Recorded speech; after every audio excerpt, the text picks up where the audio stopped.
Black Star Network is here. Hold no punches. I'm real revolutionary right now. Support this man, Black Media. He makes sure that our stories are told.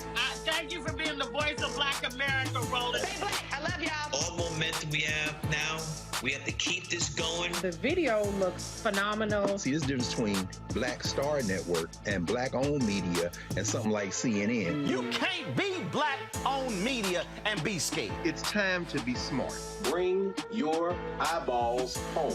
You dig?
Today is Thursday, February 9th, 2023, coming up on Roland Martin Unfiltered, streaming live on the Black Star Network.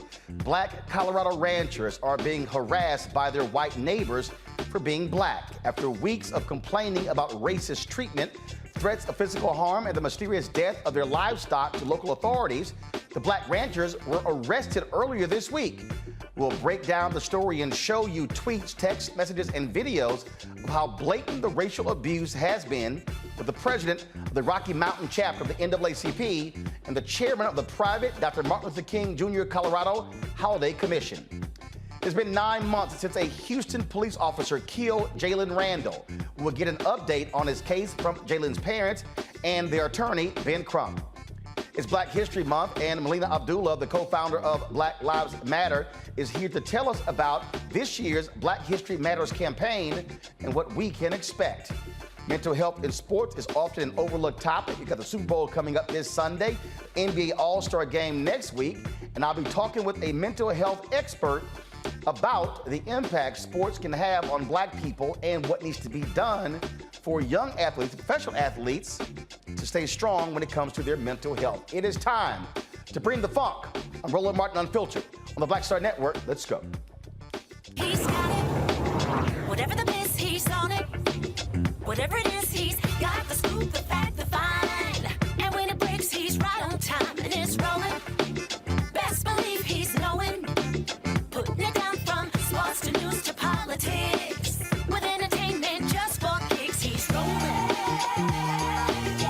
It's on Go, roll, roll, y'all. It's Roland Martin, yeah. Rolling with Roland now. He's funky, he's fresh, he's real, the best, you know he's Roland Martin now.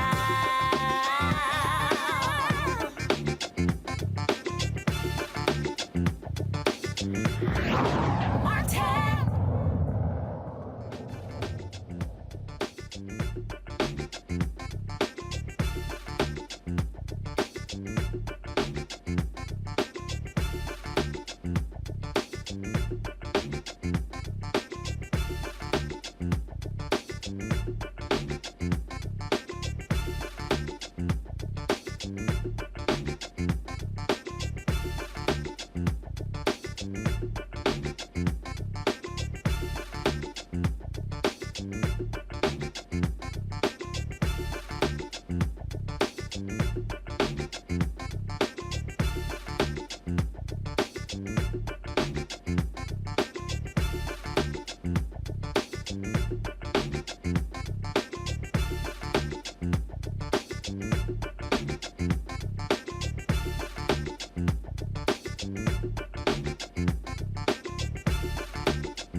Black ranchers in El Paso County, Colorado were arrested earlier this week after neighbors harassed them. Courtney and Nicole Mallory, owners of Freedom Acres Ranch, were jailed on stalking, tampering with water or utility, and theft charges. Courtney Mallory was detained with a level 5 felony charge. They were accused by their neighbor, Teresa Clark, but it's unclear what led to those charges being filed. The couple said their farm had been targeted by killing their animals, destroying their fence posts, burning their Black Lives Matter flags, spray painting racial slurs on their land, and even waving guns at them. The El Paso County Sheriff's Office has responded to 170 calls and 19 complaints involving the Mallorys over the past 2 years. Now, the Mallorys are scheduled to go to court on February 14th.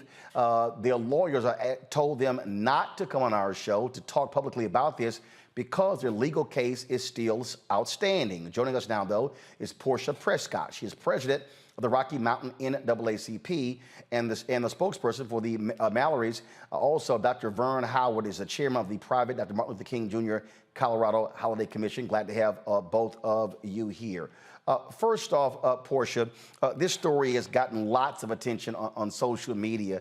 And so the family, the Mallorys, say that they have been under constant racial harassment. How long have y'all been working with them? And how long has this been going on, this racial harassment of them, and the authorities hadn't done anything?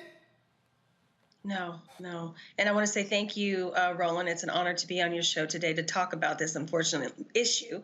And sorry I missed you in Colorado at the African Chamber Gala. But back to what has happened. No, we have been working with them. Technically, the Mallorys reached out to President Angela Stevens from the Colorado Springs branch of NAACP, and probably going all the way back to March of 2021 when things started being weird.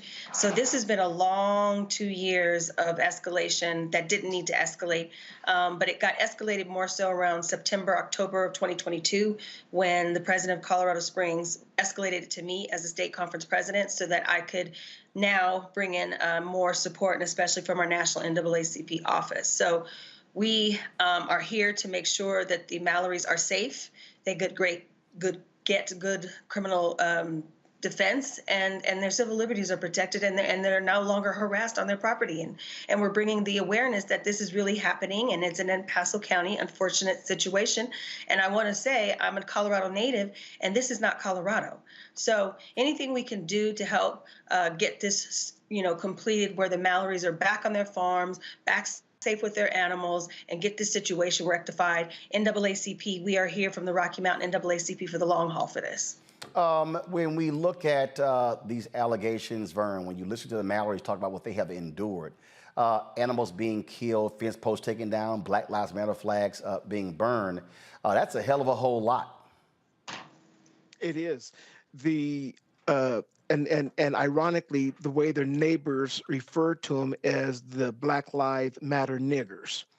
And furthermore, we have screenshots of the community literally coming out talking about getting pitchforks, fire sticks, having a public lynching, and things like that here in 2023.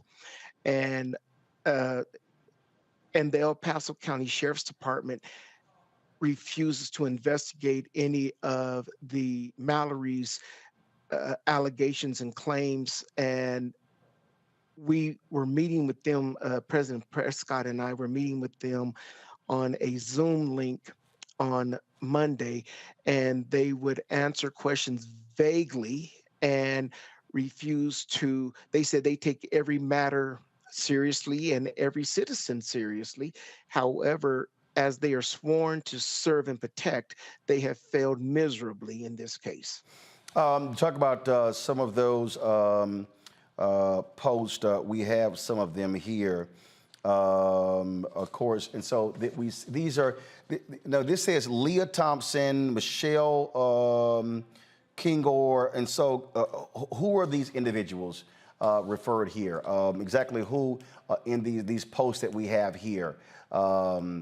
Portia? You know what? I'm not exactly sure. I wasn't aware of these posts.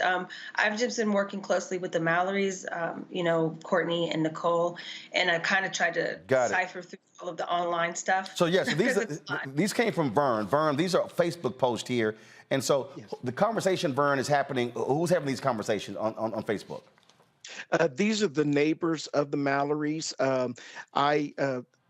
Much like Portia, she and I have been working close with the Mallorys, and when they asked me to be their spokesperson, I asked them to send me the information that I'm able to share with you and other media sources. So what has happened is also they doxed them on Facebook and put their email out there and their address and saying, make sure you go by and give these people the business, so forth, so on. Like even one person here, Denise Lynn, you need to retain counsel and get off social media. We are going to start a lynch mob and take to the streets with pitchforks and fire. Somebody says, are there any restrictions on Maurice Fournier to Denise Lynn? Are there any restrictions on size of pitchforks or fire sticks in Colorado? Asking for a friend. Folks are, and again, all kind of different comments they're actually making here. Absolutely. Now, these posts have been taken down since. However, fortunately, the Mallorys were able to do the screenshot here. And then, Roland, even this past Saturday, there were 10 volunteers that were helping the Mallorys repair their fence. The police responded, the El Paso Sheriff's Department responded 5 different times within a 2-hour period as the Mallorys were doing work on their own personal land. And this is the same El Paso Sheriff's Department that will not respond to the Mallorys' calls. And just so you know, El Paso was a very strong Ku Klux Klan and white supremacist community here in Colorado, and always have been. Yeah, and also understanding in El Paso County, it's less than 6% Black. And the El Paso County has given us vague information about going out to their houses. And obviously now the Clarks or these neighbors have able to weaponize the sheriffs, the whole entire sheriffs, the town, the county against the Mallorys. And it's left them feeling really isolated and alone. And they've been threatened repeatedly. And the scary part is there's like one road into the property from one direction. And this is where people have been, menacing and harassing. And unfortunately, this area of the county has history, especially with us with NAACP and a voter intimidation lawsuit we're dealing with right now, specifically because there would be people, we're an open carry state, who will come onto your property and they know how to intimidate without, claiming that they have done anything. And that has to stop in our state. Now, again, so they are headed to court February 14th. Yes. I also read that there are folks who are trying to organize a protest or rally on their behalf. Any information regarding that? Yes, we were temporarily looking. The Mallorys wanted to plan a protest for the 17th, and yet we're going to hold off on releasing that until after court on the 14th. So this way we'll really know what needs to be done and how it needs to be done. All and right. we say that we're holding off, Roland, because the sheriff's department and the county have been vicious against this family. And so there's so many different charges. Every day there's something else that the county is doing. So we want to make sure that we deal with the 14th, and the 14th they are still safe. They're still legally represented and they're still out and free. And that's a concern of ours. So we want to make sure we know everything that's happening after the 14th, and we'll go from there. Rocky Mountain NAACP, we will be holding a day of action rally in Colorado Springs. So after their 17th date, if all goes well on the 14th, look for information from the Rocky Mountain, because we want to still escalate this, because we haven't ourselves even been able to get to the new sheriff that's in town. Apparently he doesn't have his chief of staff yet, and we had been reaching out to their office for months and the DA's office so that this situation wouldn't escalate like this. The only reason that we were able to get as far as we did is because we had to go to Senator Hickenlooper and to our Senator Bennett to force El Paso County to get on a Zoom with us. So we're struggling even having any relationship or any connection to the sheriff. So we're going to be making sure that we're down there so that the sheriff understands that the NAACP is here in Colorado, and we're going to be helping these families the entire way, and they can't ignore us. All right, then. Portia and Vern, we appreciate it. Certainly keep us up to date on what happens in this story. Thanks a lot. Thank you. Thanks for being here. All right, Thank you, folks. Going to a break. I'll be right back on Roland Martin Unfiltered right here on the Black Star Network.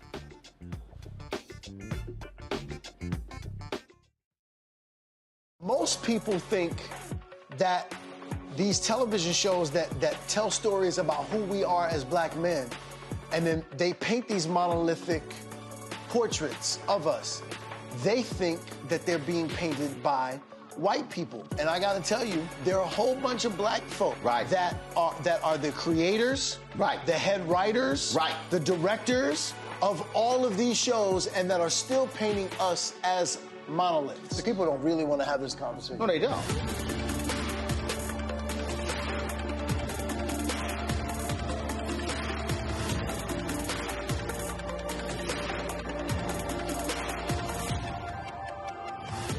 Next on the Black Table with me, Greg Carr. An hour of living history with Dr. Richard Mariba Kelsey, thinker, builder, author, and one of the most important and impactful elders in the African American community. He reflects on his full and rich life and shares his incomparable wisdom about our past, present, and future. African genius is saying that my uncle was a genius, my brother was a genius, my neighbor was a genius. I think we ought to drill that in ourselves and move ahead rather than believing that I got it. That's next on the Black Table, here on the Black Star Network. I'm Deborah Owens, America's Wealth Coach, and my new show, Get Wealthy, focuses on the things that your financial advisor and bank isn't telling you, but you absolutely need to know. So watch Get Wealthy on the Black Star Network.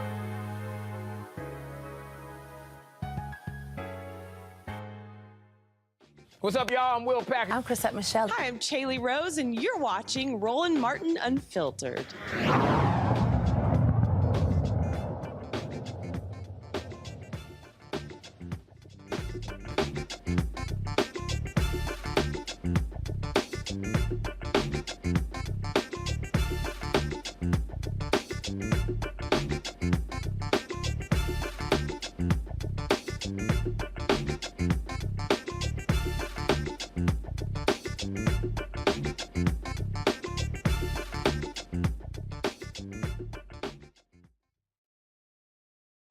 Welcome back to Roland Martin Unfiltered on the Black Star Network. Hey, folks, remember, tomorrow's the deadline to vote for Roland Martin Unfiltered to win an NAACP Image Award. That's right. All you got to do is this here. Go to vote.naacpimageawards.net.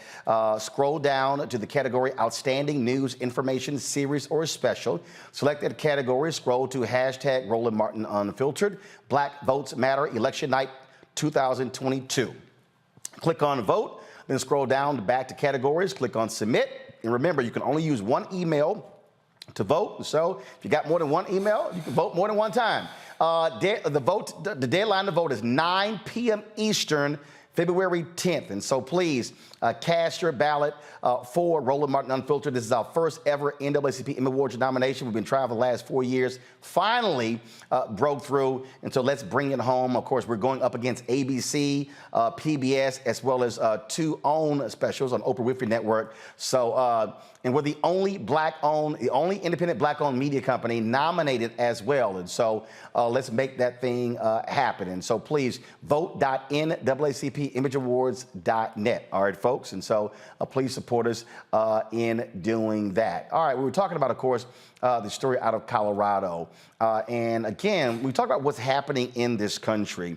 You see what's happening there, and then you see the various things happening back and forth. Now remember last week we were talking about this right here, this AP African American Studies course. Dr. Greg Carr was one of the experts who participated in this. Now we know from leaked emails that the College Board wasn't being truthful. They were going back and forth with the state of Florida regarding this particular course. Those items have now been leaked based upon correspondence. You have that going on. Then you have Texas governor. First of all, let's go ahead and pull that up right there. You actually see the documents. And so these are the actual documents here from the Florida Board of Education showing the back and forth that was going on with regards to this curriculum. So all this claim that, they had finished putting this together and that they got no pressure from anybody, the College Board actually is lying. We now actually see this. This is why it's important to have factual information, Greg. And so DeSantis could play these games as well. We see this is the pressure his Board of Education was putting on the College Board. And what they initially said happened, not really the case. Well, Roland, I think I read the same documents you did, and I'm not at all sure what that really means. That document that you just put up, that one that was shared in social media, says that there were email exchanges between between January 2022 and June 2022, and that the curriculum was sent to in-house folk, well, I say in-house folk, academics to see if at the state universities in Florida to see if they would accept the AP course for credit based on the curriculum in May and June 2022. I went to grad school with the current chair of the African American Studies Department at the University of Florida, my friend Dave Canton. I saw him last Thursday night at the AP unveil at the museum. And I'm sure that if they had been pressured that had been put on David, he would have said something about it. What that document does give the impression of is that the AP may have caved to something. However, that's not what that document says. I would be surprised, quite frankly, finally, if other states weren't in communication with the AP as well. We know what Ron DeSantis is doing. I think it's a smokescreen. And I don't know that anything was changed in the curriculum. I think for those finally who want to talk about this, and you had Steve Birnbaum about this. The 4th unit is where a lot of the changes seem to have been moved to the group project, or as it relates to critical race theory, as it relates to intersectionality, queer theory, all topics which are still topics that students can study and discuss in their group project. But I'm not sure what that document says other than emails were exchanged. I don't know. The thing the reason I'm bringing the Colorado rancher thing in this, plus this next story, is what Texas Governor Greg Abbott has done. Now he wants to do away with diversity in Texas. Now, here's what's crazy here, Reese. 60% of Texas right now, minority. 60%. Here's the problem. 60% of those who vote in Texas are white. And so this is what you're dealing with. When I wrote my book, White Fear, this is what I'm talking about. When black and brown people have to understand, if we're not maximizing our voting power, you're going to have these hard right white conservatives imposing their will, because what they are afraid of, DeSantis, Abbott, all these people, what they are deathly afraid of, they are afraid of the America that we are now and are becoming. They want to hold on to old white America, where white was right, where they controlled every lever of power. And so even this AP course is about that. What's happening in Colorado, absolutely. Blacks being able to control their own destiny. This is what's happening, and mainstream media is acting like none of this stuff is going on, and they're part of the problem because they don't want to cover this. You got Moms for Liberty taking over school boards in South Carolina and firing black superintendents. You've got what's happening in Jackson. I'm going to play a video clip in the next segment where state lawmakers, they held a news conference, and the Mississippi legislature has not provided any infrastructure money to the city of Jackson, Mississippi since 2009. Yet 60% of the sales tax and income tax from Mississippi comes from Jackson. So the black folks in Jackson are essentially funding damn near the whole state, but these white folks want to be able to still control. People need to wake up and see what is going on in America right now.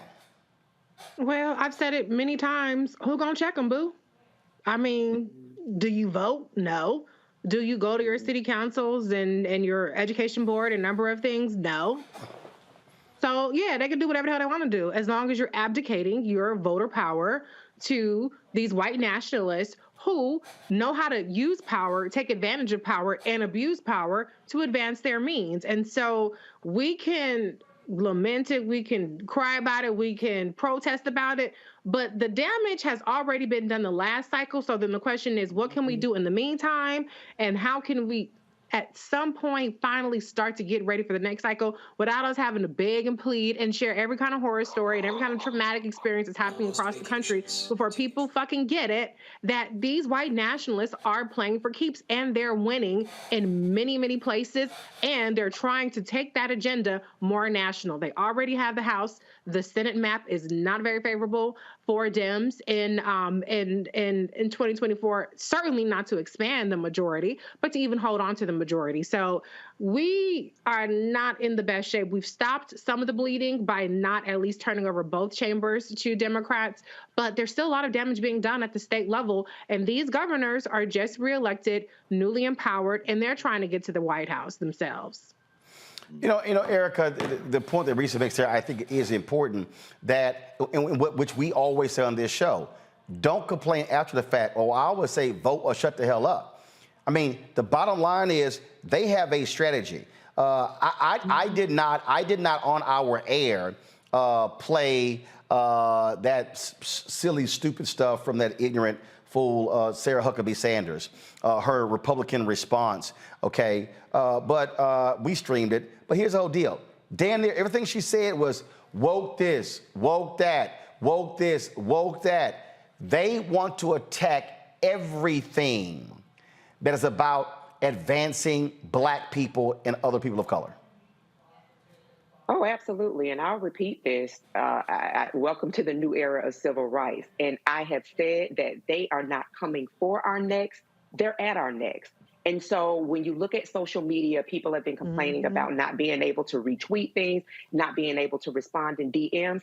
Oh, you thought that was going to, I have said that all areas of communication, all levers of power, they're coming for that. So while, you know, things on the Shade Room might be saucy and salacious and get people's attention, they're everywhere else penetrating. They're the ops, but they're doing a really good job at what they're at their goal, which is to ensure that Black people stay in their place and make sure that when they walk on the sidewalk, that you move to the side. We got really good numbers around what was happening with the economy, jobs report, and guess what else is thriving? Racism is thriving. To see the video of pictures of slaughtered animals, that people would be so audacious to move on to somebody, go to somebody else's property and kill their animals. So let me just then say that in layman's terms, they killed the bag because they had to purchase those animals, they had to care for those animals, and then now all of the profit that they would have gotten from bacon or whatever it is that those animals were going to be produced are dead. So the bag is dead.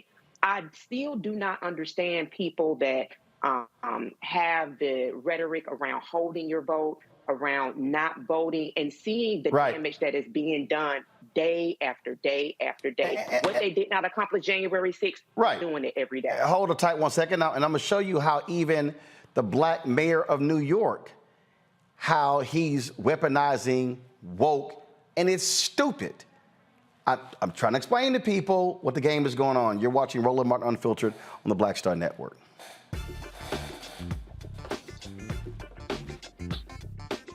The 4th NAACP Image Awards is airing live on February 25th, honoring outstanding performances in film, television, theater, music, and literature. But this year, Roland Martin Unfiltered is nominated for Outstanding News or Information Series or Special. To vote, head to NAACPImageAwards.net, scroll down to Outstanding News/Information Series, select the category. You have to click on hashtag Roland Martin Unfiltered Black Votes Matter Election Night Coverage. To submit your vote, you will need an email. Only one vote allowed per email. Voting ends on February 10th at 9 p.m. Vote today. Hatred on the streets, a horrific scene, a white nationalist rally that descended into deadly violence. White people are losing their damn minds. As an angry pro-Trump mob storms the U.S. Capitol, we've seen We're about to see the rise of what I call white minority resistance. We have seen white folks in this country who simply cannot tolerate Black folks voting. I think what we're seeing is the inevitable result of violent denial. This is part of American history. Every time that people of color have made progress, whether real or symbolic, there has been what Carol Anderson at Emory University calls white rage as a backlash. This is the rise of the Proud Boys and the Boogaloo Boys. America, there's going to be more of this. Here's all the Proud Boys, guys. This country is getting increasingly racist in its behaviors and its attitudes because of the fear of white people. The fear that they're taking our jobs, they're taking our resources, they're taking our women. This is white fear.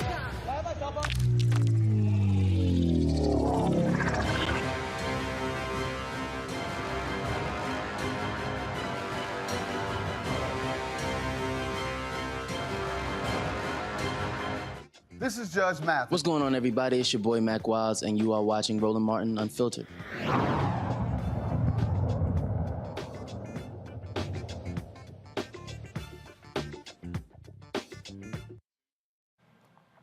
So I just want to walk folks through something here, just so you understand, again, what is going on. And so this is the headline. Eric Adams blames woke Democrats for exodus of Latinos, Asians from party. And so he was on MSNBC, and this was the question. Now, first of all, it was a complete, utterly bullshit question from Joe Scarborough. When he asked Scarborough if there was a disconnect between working class voters who should be aligned with Democrats economically and party leaders. Now, let's just understand this here, and you've heard us say this on this show. Whenever you hear folks like Joe Scarborough say working class voters, he means white people. The data actually doesn't lie. Who won working class voters? Democrats. See, Reese, Greg, Erica, it's always interesting when you see these national media people put this sort of stuff out. This is a fact. Fact of the matter is, Democrats won working voters. They're talking about white working voters. And then And then Adams goes, and you look at the numbers, there's a hemorrhaging of our Latino community, our AAPI, Asian American and Pacific Islander communities that's leaving the traditional Democratic base.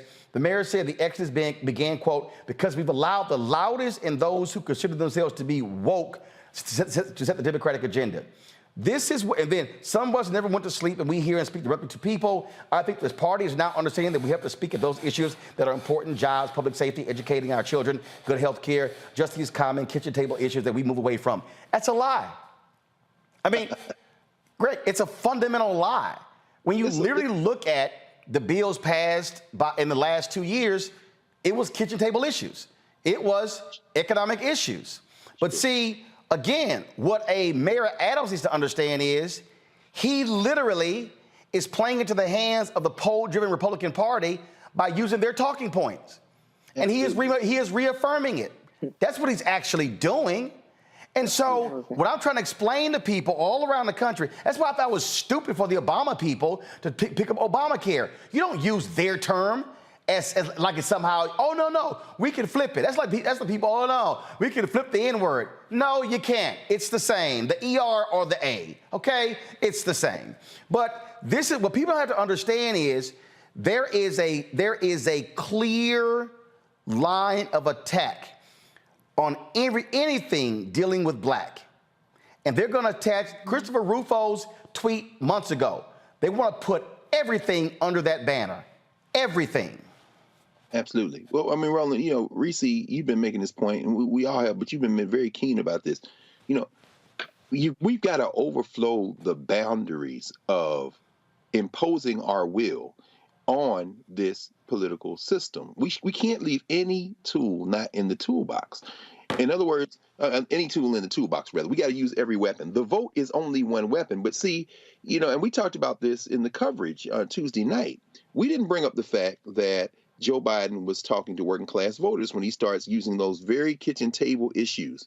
But then, of course, Joe Scarborough, a soft white nationalist, says, and then all the white-facing media says, Biden is representing the Democrats' attempt to win back the white working-class voters by talking about these kitchen table issues. Yeah, that's how y'all spin it because you're white-driven. We didn't bring that up. But, Reese, to the point you always raise, among others, all of us are saying it, but we've got to participate. Voting isn't the only option, but when you vote, you overflow the boundaries. Eric Adams is speaking in a Democratic Party that is targeting voters who already vote. They're not trying to grow the base. Abbott, DeSantis, and Hucker Sanders, they are trying to rally their voting white base. But all of them are driven by this logic that somehow, if we don't expand the voting base with the white nationalists through voter suppression and catering to white nationalism, and for the Democrats by trying to either chase these non-existent white voters or be tiptoe around issues and not grow the base, that's when you're going to get this kind of rhetoric. They're not trying to make people come out and invite people to come in and participate in the voting process. And finally, now you've got folks who are absolutely engaged, who are absolutely organizing, but they have cleaved out voting as an option. Some of them on the left are some of the people who are critiquing the AP course because they say you took out Black Lives Matter, which they didn't. But I understand their argument that it isn't centered like it was in the draft. All that's true. But if the choice then is to say that's why the two parties are the same and we're not going to vote, you are playing into the hands of the white nationalists. Look, all of what you say is true in terms of systemic criticism. But while that is true, also vote. Run some candidates. There are some progressive candidates like Summer Lee and them who have won, who are in the federal legislature now. You can vote and be a radical at the same time. I know some of y'all going to say, no, I'm not talking to you. I'm talking to the rational, sane people. Because the people who are most vulnerable, like in Mississippi and all the other places, they don't give a damn whether you've read Karl Marx or Cedric Robinson or you shouting about Bell Hooks or Angela Davis. At the end of the day, their water is jacked up. The white nationalists have taken the whole damn city of Jackson hostage from the Mississippi State House, and voting is one of the ways that you prevent this. Also lawsuits, by the way. In Colorado, police in Colorado, you're engaged in state action. When you're supporting these Klan-adjacent people like this and then trying to hide, they're going to court. That's why we have to use the courts as a tool, too, to fight, and that's why judges are important. The thing here, Reese, that, look, we have to be playing multiple pieces on the chessboard. That's what's going on. Yes. Look, we got Ben Crump coming up next. They hate Ben Crump. They hate the legal strategy. They targeted Black Lives Matter movement. Now, there were self-inflicted wounds. And this is where we have to be very smart about how do we not have self-inflicted wounds. They saw the effectiveness. Let me be perfectly clear. Let me go to camera 3. Listen to what I'm saying, y'all. They saw the effectiveness of the social justice movement. I need everybody listening to me, and I'm gonna say this very slowly. For the first time in American history, a majority of Americans in the wake of the death of George Floyd approved of Black folks protesting. You had never seen public polling where a majority supported it. They set out to seek and destroy. And so what you're seeing is, now they're saying, we want to go after every other piece here because they saw how white folks, young Latinos, young Asians, young Native Americans, and Black folks were all of a sudden rising up, and they said, oh, that's the last damn thing we can see happen.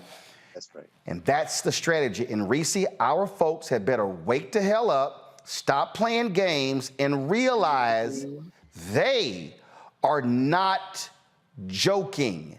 They want all of this in their control. National, state, county, city, school board, DA, courts, water district, you name it. Absolutely. And the thing about that we really need to understand is, who are our enemies? We get so caught up in emotions. We get so caught up in feelings, justifiably so, because there's a lot that is thrown at us constantly. But what I like for us to do is talk policies, talk specifics, talk what's pragmatic, talk what's possible right now. Who's in office? What is their agenda? I remember when Ice Cube was on the show talking about the Black agenda that he and his folks came up with, the Contract for Black America, rather. And I told him at the time, I said, you know, many of these things that you're talking about are things that are already in progress. There are bills, specific bills. There are senators that are supporting it. Why don't you get behind them? Why don't you do a scorecard? So much of what we talk about is like all of this stuff is theoretical when there is actual policy being either implemented, proposed, or obstructed. And there are people who are obstructing it that we need to rise up against. There are people that are implementing or proposing it that we need to put our support behind. But the ones that are actually on our side are the people that get the most smoke, like, for instance, the Congressional Black Caucus, you know, and then the people that engage in the rhetoric and the ones that tap into our emotions, like somebody like a Bernie Sanders. I have to bring him up because the other day he was put up, he was some kind of pedestal. And he ain't passing no bills but naming post offices and Columbus and stuff from Representative John Conyers. But my whole point is, you have the people doing the work. I'm not even going to say Vice President Kamala Harris. I'll say Congressman Lauren Underwood, who has passed 14 bills since being in Congress.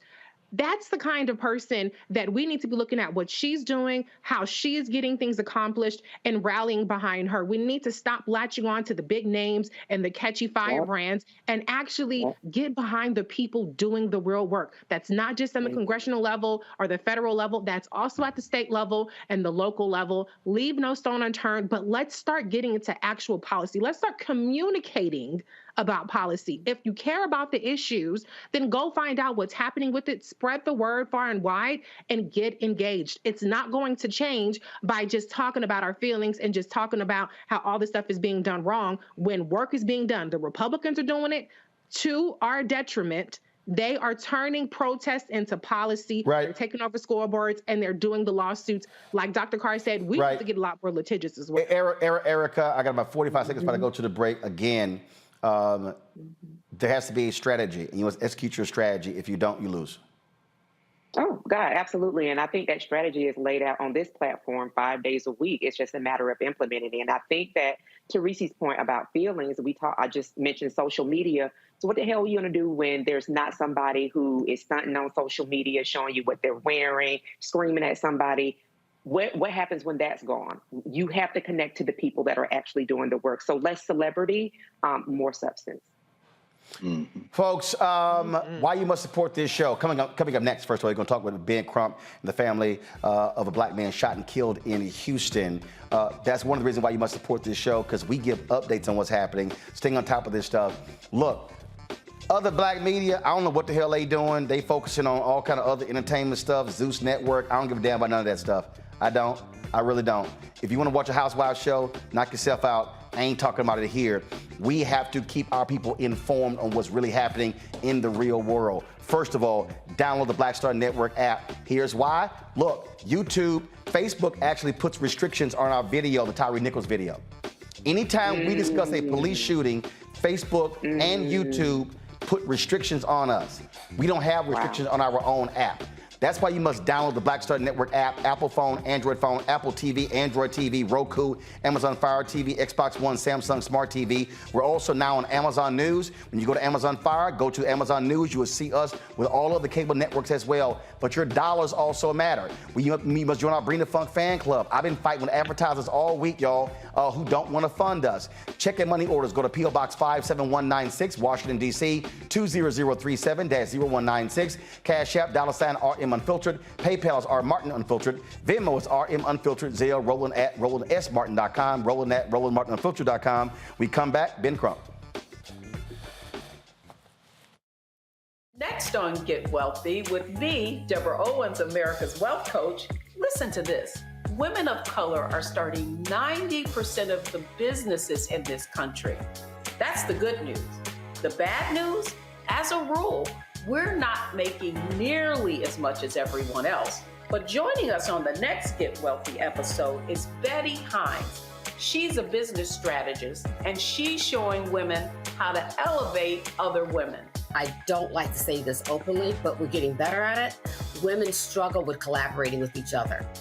And for that reason, one of the things that I demonstrate in the sessions that I have is that you can go further together if you collaborate. That's right here on Get Wealthy, only on Black Star Network. Next on the Black Table with me, Greg Carr. An hour of living history with Dr. Richard Mariba Kelsey, thinker, builder, author, and one of the most important and impactful elders in the African American community. He reflects on his full and rich life and shares his incomparable wisdom about our past, present, and future. African genius is saying that my uncle was a genius, my brother was a genius, my neighbor was a genius. I think we ought to drill that in ourselves and move ahead rather than believing that I got it. That's next on the Black Table, here on the Black Star Network. Yo, it's your man Deon Cole from Blackish, and you're watching Roland Martin Unfiltered. Stay woke.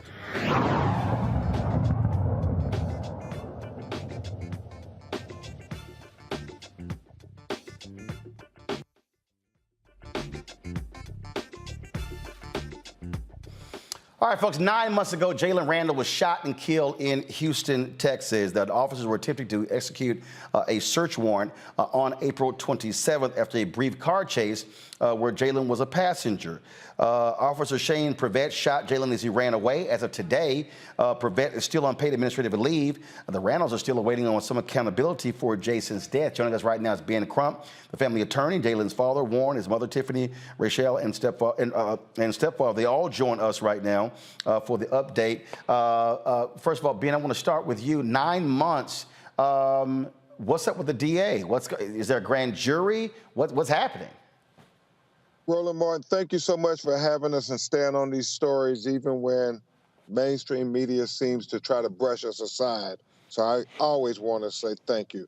Right now, the matter is supposed to be going before a grand jury in the next 4 weeks. We will see if that happens because, as you know, any reason that comes up, and I'm not going to point fingers, but they will kick it to the next grand jury cycle, and that is so heartbreaking to families who want to see justice swiftly, like we saw with Tyree Nichols when it was 5 black police officers, but now this is a white officer killing a young black man, and the question is, how long before we get charges brought? And that is why we got to keep pressing them, Roland Martin. Warren, has a DA kept y'all abreast of what's going on here? Stayed in contact? No, they haven't. They haven't been in contact with us at all. The police, the DAs, no public officials, anything like that. We've basically just been in limbo. Wow, that is, I mean, Tiffany and Tony, it's crazy because it's interesting because when you have other incidents that not involving cops, it's amazing how folks want to be communicating, yet when there's a police officer involved, folks strangely go silent. Yes, and that's the thing that we have right now going on. Is everybody is in silent. No one is actually speaking to us about anything. And we are right now at a standstill. But when stuff happens with black cops, it's automatically. It didn't take but 2 weeks in Tyree. So it's an issue with me because it's taken 9 months for something that happened in 3 seconds. And again, we showed the body camera footage because Ben, correct me if I'm wrong, and then I'm gonna go to Tony here. Ben, they said one thing happened until we saw the actual footage. Exactly, and that's always the case, Roland. It's these false police narratives. Even on Tyree Sampson case, even on George Floyd case, the initial police report was replete with inconsistencies, at best, lies at worst, once we saw the video. Once we saw the video in Tyree, we got to the truth. Once we saw the video in George Floyd, we got to the truth. And once we saw the video in the Randle tragic killing of a young man in less than 2 seconds, the police shot even before he got out of the police car and killed him. And so that's why we keep saying Jalen Randle name has to be elevated just like these other names to make sure they don't sweep it under the rug, Roland. And Tony, that's it right there. And we keep saying on this show, look, we're sick and tired of these cops getting off for lying about what happened, and then the body cam footage shows something totally different. Tony, did you hear him? Tony? Go ahead. Well, yeah, the footage is showing completely opposite what these officers are saying. But, you know, it's a real big problem here. Everybody's laying dormant, even the public officials, the NAACP in the fourth largest city in America, they're laying dormant. The officials, no one's taking accountability, no one's standing up for anything. But as soon as there's other issues in other states or whatever, they're flying out and they're, you know, really in Houston right now, the politicians are more media whores than anything. They're not supporting the constituents. They're not doing anything here in the city of Houston. And this is the fourth largest city in America, Roland. And you know that because you're from here also.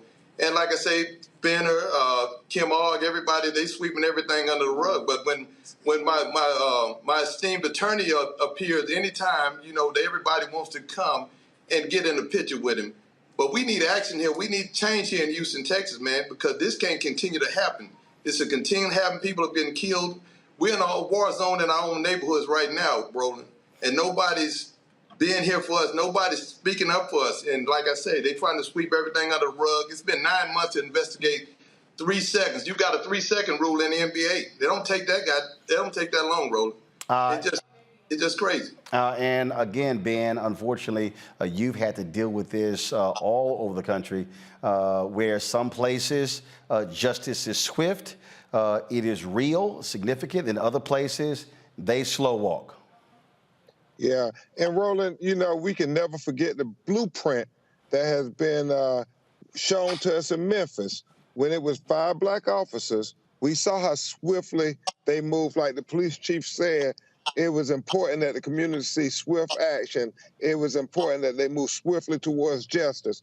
Well, whether it's Houston or anywhere else, when it's a white officer or a black officer and we see excessive force or crime on video, we need to see them move swiftly. And that's why I was so thankful that Jalen's mother, Tiffany Rochelle, came and sung, beautifully sung, Roland Martin, at Tyree Nichols' funeral, because we have to do whatever we can to bring attention to these tragedies so they won't sweep it under the rug as if our children never even existed.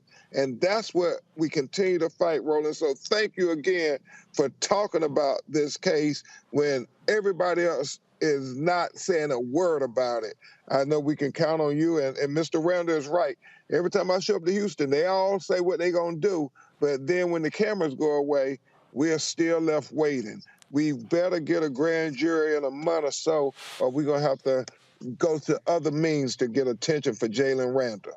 Absolutely. And so, again, Warren, Tiffany, and Tony, we appreciate that. Ben, while we have you here, of course, I had to speak to the FCC here this week, could not be at your ceremony on yesterday in Florida. The law school was named after you. Of course, we talked about it on the show. But I did see, first of all, you had a surprise guest who showed up there to wish you well in the name of Will Smith. He's doing pre-production for Bad Boys 4. He and I were texting last night. And of course, and I know he also did this video for you as well. I want to play it for our audience. Here we go. Ben is on stage now, so I gotta whisper. But congratulations, man. Benjamin L. Crump College of Law. Happy to be here, happy to support. Congrats. So Ben, congratulations. The only practicing attorney with a law school named after him? Some black attorney, the first one in the history of a non-HBCU. So it was a Black History moment, and Will Smith came and put his money where his mouth was at, Roland, so we can help make future civil rights lawyers, so people like Warren and Tiffany and people we know all over the country can have somebody to help them fight for justice. And I cannot wait, Roland Martin, for you to come down to the Ben Crump College of Law. We'll have Tiffany and Warren, and we're going to have you live broadcast from the Ben Crump College of Law, Roland Martin. That would be Black history in and of itself. Well, Black-owned network at a black law school. And again, I don't have to ask anybody to do it. So, yeah, that can easily happen. Ben Crump, I appreciate it. Thank you so very much. Again, Warren, Tiffany, Tony, thanks a bunch. Keep us abreast of what happens in the case of Jalen. Thanks a lot. Thank you, Roland. Thank you.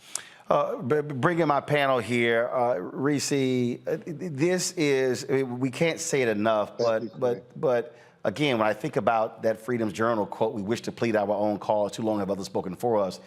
There are just so many things that keep happening in this country that if we do not have our own media telling our story, it ain't gonna happen. Look, I've been given a White House hell, and it's a problem for me that President Biden, 2 years in, has not had a sit down with black journalists or black-owned media. I don't know if even one black-owned media outlet has even had a one-on-one interview with President Biden.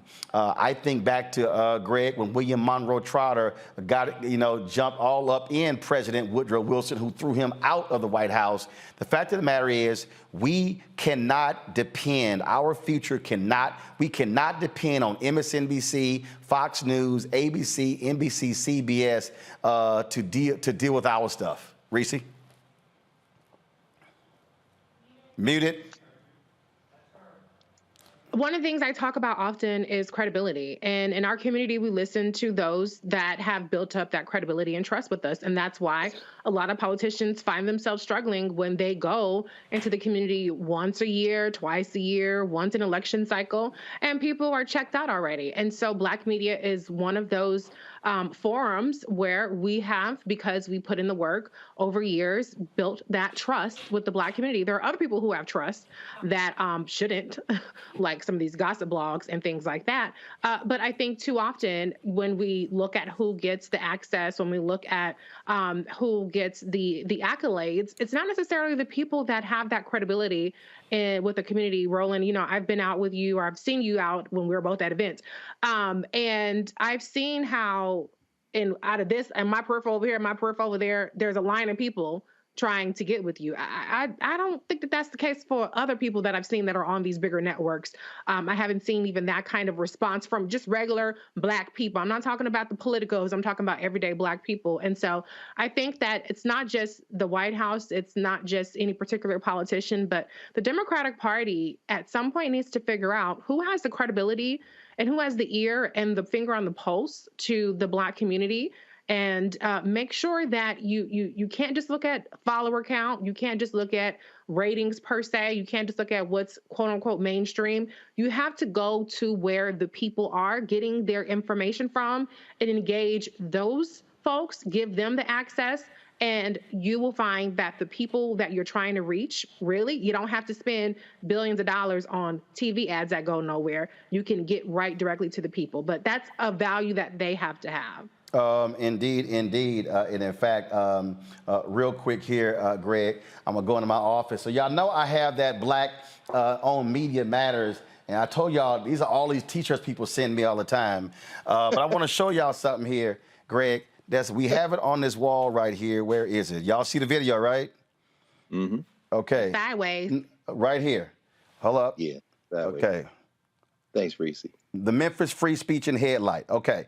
So why did I show that, Greg? Because Ida B. Wells Barnett was writing about lynching. She's writing about lynching. And other people were trying to ignore lynching. So if you don't have Black media keeping the story alive, guess what? Folk don't know about what's going on. That's why we cannot depend on them for our news.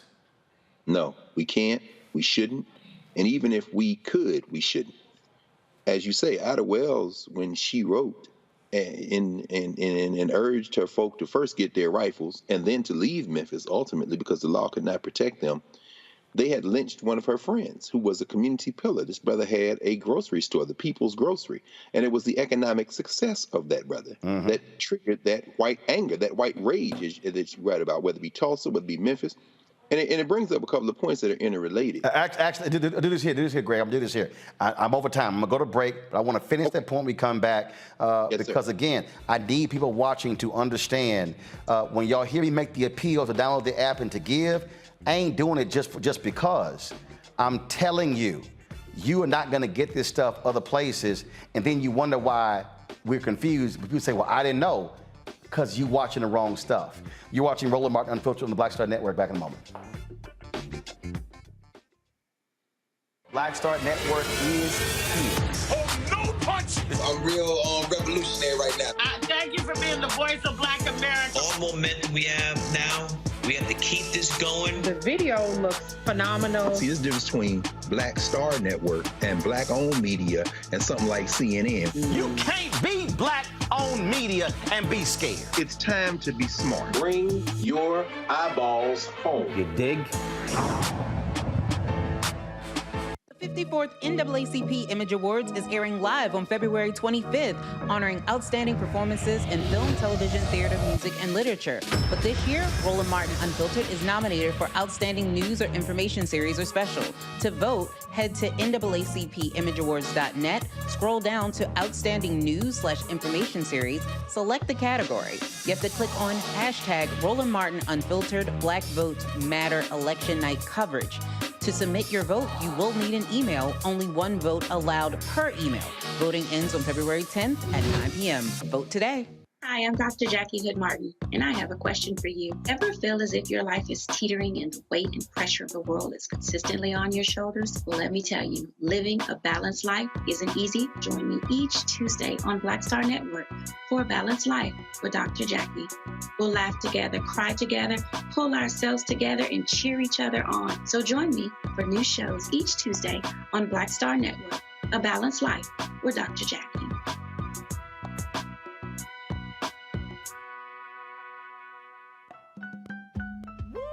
We're all impacted by the culture, whether we know it or not. From politics to music and entertainment, it's a huge part of our lives, and we're going to talk about it every day right here on The Culture with me, Faraji Muhammad, only on the Black Star Network.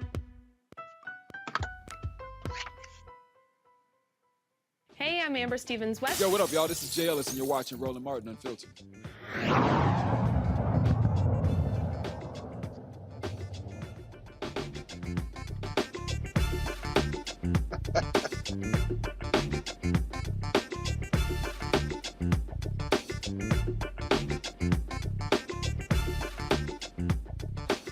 All right, folks, y'all see that there's a reason there's a portrait of Ida B. Wells Barnett in this studio.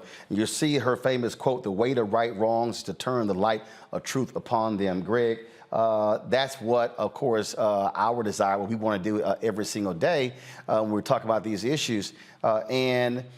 It's you know, Reese's always going off on people saying, all y'all blue checks, y'all always posting clips of something on CNN. Somebody said, and hell, we discussed on this show 2-3 weeks earlier, and then folk finally get around to it. And so part of the thing that happens is that many of our people are literally walking around completely uninformed about what's going on. And then it's like, oh, why didn't we know? Well, because you're watching the wrong stuff. That's exactly right. And of course, you can buy a blue check now, which and they're beginning to censor people reaching their follower limit. As Reese was saying, they're interfering, as you said, Erica.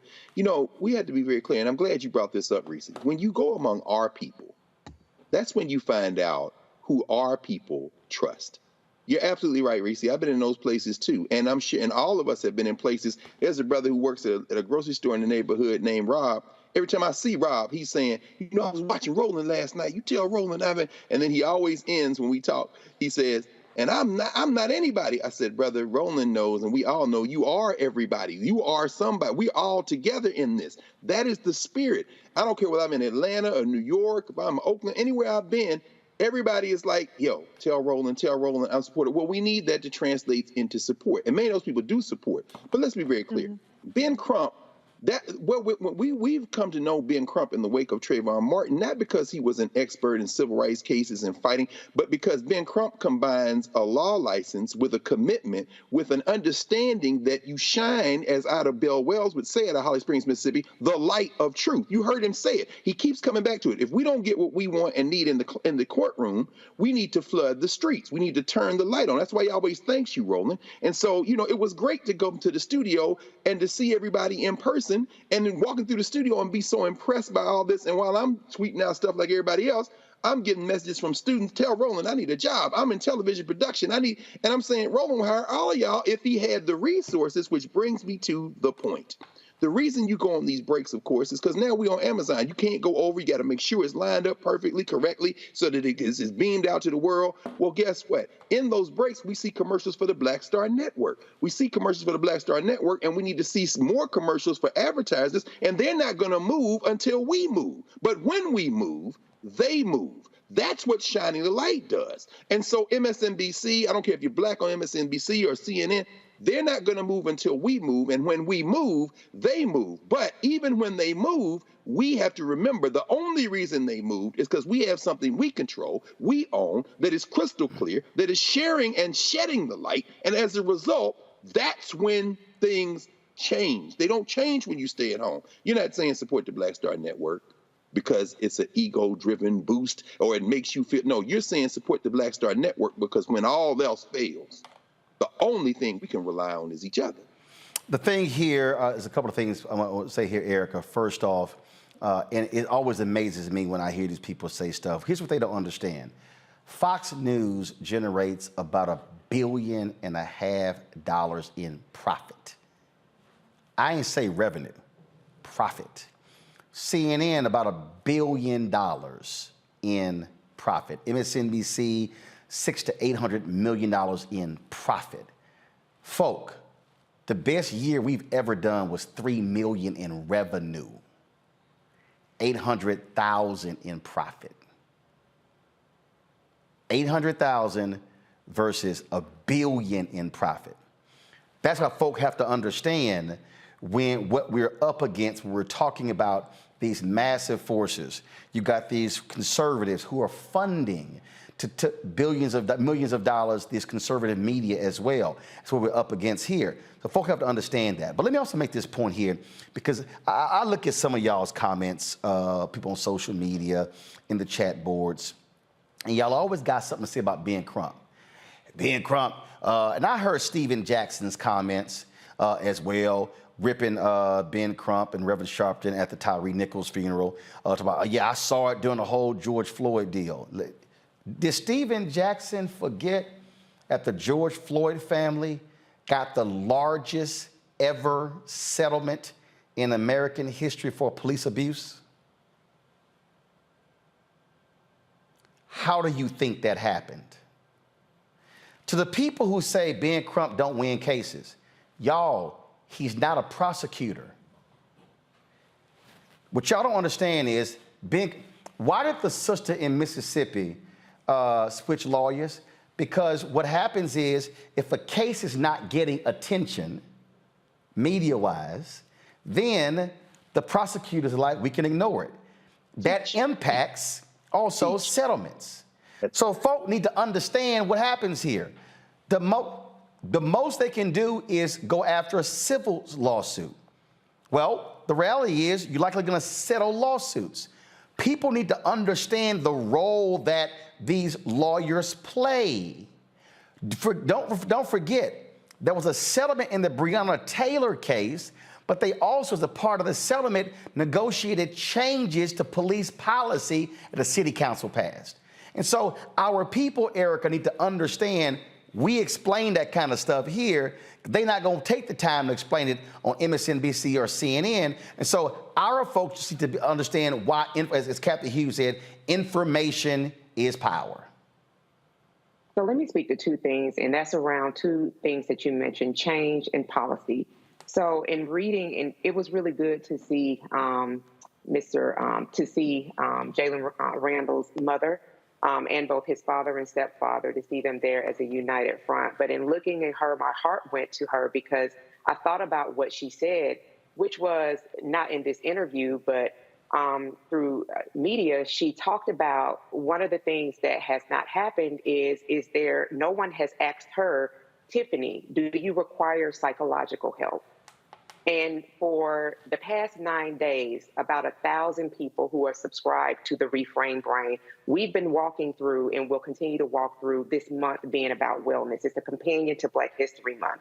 Because in that $1 billion in profit that these other news media networks are doing, a lot of that is $1 billion of harm. Seeing that trauma play over and over again, and the families don't have a voice or any say-so in that.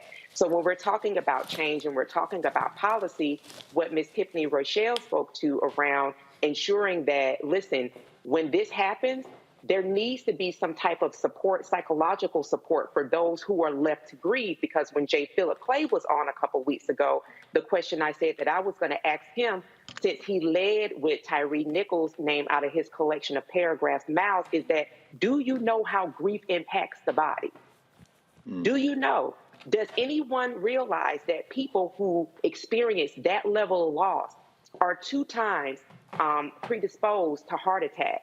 Do they understand that they do then have to experience disruptive sleep patterns, which does impact our heart and our immune system? That those very people that are grieving, and they're grieving publicly, that in their public and in their own private grief, that they are more susceptible to having blood clots. And let us not also fail to mention that their brain is rewired.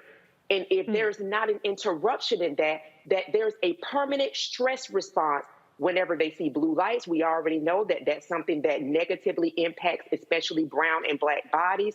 When they're reminded, be it a gunshot, it could be lights, it could be anything that could trigger that stress response. These are the other things that are not spoken about, but because Black people have this cape of strength about them, which is actually a mirage in the facade, it is a survival mechanism. And I am here to tell you, we cannot do this for another generation. Change, absolutely. Changes to policy, absolutely. And this is why I rebuke when people come on this and other platforms and they talk about withholding and abstaining from the vote, because the consequences are so much more dire for us. There are things that Harriet Tubman, Sojourner Truth, and many, many others endured, so we would not have to endure that now. We don't have to have the spirit of a Harriet Tubman now if we do what we need to do at the ballot box and in our communities. Absolutely. And so, folks, we want you to understand this is the work that we do every single day because again, we can't wait for somebody else to tell our story. Coming up next, we'll talk with Melina Abdullah of the Black Lives Matter, one of the activists there, talking about their Black History Initiative a little bit later. We'll be talking about the importance of mental health in sports. Super Bowl takes place on Sunday. NBA All-Star Game is next week. NBA trading deadline was 3 p.m. today. A lot of different things happening, and we always talk about how much money the athletes make, but it's amazing how we don't talk about the mental health issues that they also face. And so we'll be talking to one of the experts about that as well. So lots more to talk about in the show. Don't forget to support us in what we do. Download the Black Star Network app, Apple phone, Android phone, Apple TV, Android TV, Roku, Amazon Fire TV, Xbox One, Samsung Smart TV. Support us by sending your check and money orders to P.O. Box 57196, Washington, D.C. 20037-0196. Cash App, $RM Unfiltered. PayPal, R Martin Unfiltered. Venmo is RM Unfiltered. Zelle is Roland at RolandSMartin.com, Roland at RolandMartinUnfiltered.com. And get my book, White Fear, How the Browning of America is Making White Folks Lose Their Minds. Available at bookstores nationwide. Downloaded from Audible. And don't forget to support us for the Image Awards. Go to vote.naacpimageawards.net. Cast your ballot. The Outstanding News category. Scroll down to Roland Martin Unfiltered. Black Votes Matter. Election Night 2022. You have until 9 p.m. Eastern tomorrow night to cast your ballot. We'll be right back. On a next, A Balanced Life with me, Dr. Jackie, a relationship that we have to have. We're often afraid of it and don't like to talk about it. That's right, we're talking about our relationship with money. And here's the thing, our relationship with money oftentimes determines whether we have it or not. The truth is you cannot change what you will not acknowledge. Balancing your relationship with your pocketbook. That's next on A Balanced Life with me, Dr. Jackie, here at Black Star Network. When you talk about blackness and what happens in Black culture, we're about covering these things that matter to us, speaking to our issues and concerns. This is a genuine people-powered movement. There's a lot of stuff that we're not getting. You get it, and you spread the word. We wish to plead our own cause. Too long have others spoken for us. We cannot tell our own story if we can't pay for it. This is about covering us. Invest in Black-owned media. Your dollars matter. We don't have to keep asking them to cover our stuff. So please support us in what we do, folks. We want to hit 2,000 people, $50 this month, raise $100,000. We're behind 100,000, so we want to hit that. Your money makes this possible. Checks and money orders go to P.O. Box 57196, Washington, D.C. 20037-0196. The Cash App is $RM Unfiltered. PayPal is R Martin Unfiltered. Venmo is RM Unfiltered. Zelle is Roland at RolandSMartin.com. Hi, I'm Teresa Griffin. Hi, my name is LaToya Luckett, and you're watching Roland Martin Unfiltered.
All right, of course, Black History Month. Now, of course, other people really focus a lot on Black History Month. I get it. We don't ignore it. But we do Black 365/7, so it's not like it's just a major thing for us because we do it all 12 months. And so that's important for us to understand. The Black Lives Matter grassroots movement, they've launched its hashtag Black History Matters, a campaign with leading Black scholars. Joining us right now is Melina Abdullah, director of Black Lives Matter Grassroots, co-founder of Black Lives Matter Los Angeles. So Melina, explain exactly what this initiative is.